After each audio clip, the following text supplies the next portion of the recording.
కుబేరుల కోటకు కాంగ్రెస్ ఊడిగం. ఒకే కుటుంబానికి 3 టికెట్లు. ప్యాకేజీ గట్టిగానే ముట్టిందా? తిరగబడుతున్న మాదిగ సామాజిక వర్గం. జాతీయ కాంగ్రెస్ పార్టీకి శత్రువులు ఎవరూ ఉండరు. పార్టీ పుట్టినప్పటి నుంచి సెల్ఫ్ గోల్ శాపం వెంటాడుతుంది. ఈ శాపంతోనే అభాస్పాలవుతూ వస్తుంది.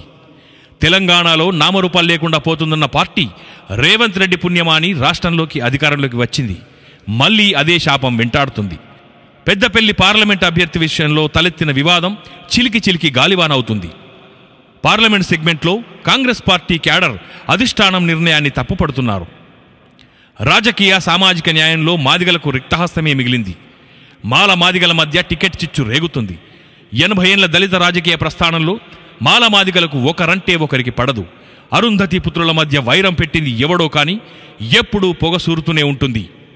ఈ చిచ్చు రాష్ట్రం మొత్తం అంటుకోకముందే కాంగ్రెస్ పార్టీ మేలుకుంటే మంచిది.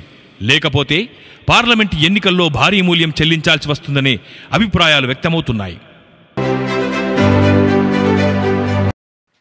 నా పేషీనే తీసుకుంటే ఒక బ్రాహ్మిన్, ఒక ముస్లిం, ఒక దళిత్, ఒక ఓబీసీ, 2 రెడ్లు. అదేవిధంగా 4 ప్రభుత్వ ప్రత్యేక సలహాదారులుగా తీసుకుంటే ఒక ముస్లిం, ఒక దళిత్, ఒక రెడ్డి, ఒక బ్రాహ్మిన్. తెలుగు తెలియని గాంధీలను మేనేజ్ చేసుకుని ఖర్గేను దాటుకుని రేవంత్కు నచ్చజెప్పి తెచ్చుకున్న పార్లమెంటు టికెట్ పెద్దపల్లి గడ్డ మీద అల్లరిపాలవుతుంది.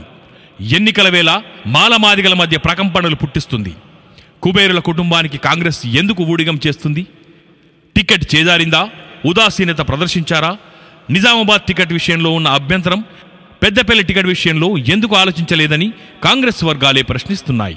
2 అసెంబ్లీ స్థానాలను దక్కించుకున్న ఆ కుటుంబం 3వ టికెట్కు ఎలా ఆశపడుతుంది? ఇది ప్యాకేజీ కింద కేటాయించిన సీటా? అయితే మాదిగలేం పాపం చేశారు? పెద్దపల్లి సెగ్మెంట్లో ఎవరిని కదిపినా ఇవే ప్రశ్నలు. విదేశీ కంపెనీలో పెట్టుబడులు, 1,00,000కు పైగా సంస్థలు, అనేక ట్రస్టులు, ఖరీదైన ఎల్జీటీలో ఖాతాలు, ఇవన్నీ గ్లోబల్ మీడియా వెలుగులోకి తెచ్చిన నిజాలు. 10 ఏళ్లుగా అధికారం కోల్పోయిన కాంగ్రెస్ కుబేరుల కుటుంబంతో ఒప్పందం కుదుర్చుకుందనే విమర్శలు వెల్లువెత్తుతున్నాయి. వెటకారం మాటలు వినిపిస్తున్నాయి. పెద్దపల్లి పార్లమెంట్ వచ్చడానికి ఒకసారి ఆలోచించండి.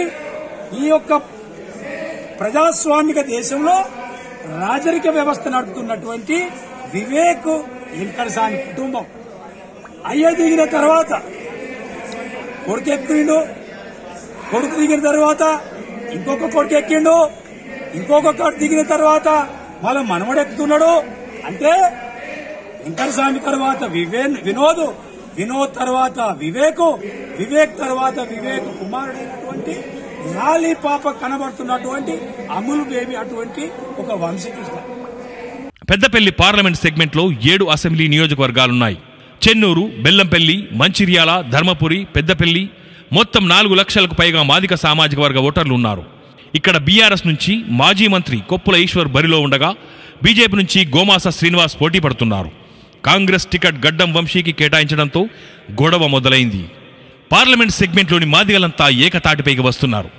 గడ్డం వివేక్ బ్రదర్స్ ఈ గొడవను ఎలాగైనా సద్దుమణిగించి కొడుకుని ఎంపీగా చేయాలనే విశ్వ ప్రయత్నాలు చేస్తున్నట్లు తెలుస్తుంది. వీరంతా ఒకే కుటుంబ సభ్యులు కావడంతో ఓటర్లు, క్యాడరు వ్యతిరేకంగా ఉన్నట్టు తెలుస్తుంది. కాంగ్రెస్లో ముదురుతున్న ఈ వివాదం టీఆర్ఎస్, బీజేపీకి అనుకూలంగా మారుతుంది. సౌమ్యుడిగా పేరు ఉన్న కొప్పుల ఈశ్వర్ వైపు మొగ్గు చూపుతున్నట్టు ఇప్పుడున్న రాజకీయ సమీకరణాలను బట్టి తెలుస్తుంది. చూడాలి ఏం జరుగుతుందో.